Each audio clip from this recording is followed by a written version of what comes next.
Never run out of battery again with the INIU portable charger, the slimmest 10,000 milliamp hour power bank that keeps your devices charged on the go. Stay powered up wherever you go. Click the link in the video description to shop now on Amazon. Welcome back to Tom Spotlight, where we dive into all things Tom Cruise, and today we're tackling the latest on Mission: Impossible, the Final Reckoning. So, you might have heard that this installment was originally going to be called Dead Reckoning Part 2, but that title just didn't cut it after the underwhelming performance of its predecessor, Mission: Impossible Dead Reckoning Part 1. Now, we all know how that one turned out, with a production cost 4 times higher than Lilo and Stitch, and a marketing budget that's got to be astronomical. The reason for this massive spending is simple. Tom Cruise is the driving force behind these movies, and he's been making them for decades now. But as we get older, it gets harder to suspend disbelief and invest in those big action sequences.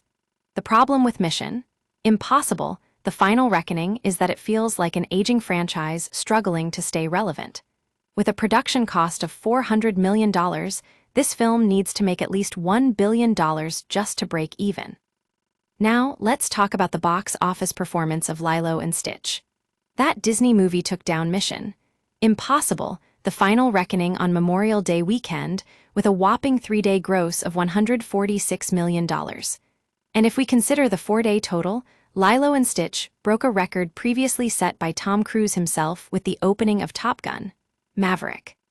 But what's really interesting here is that while Mission: Impossible, the Final Reckoning was on track to become the highest-grossing film in the franchise after its strong debut, it's now struggling to reach that goal.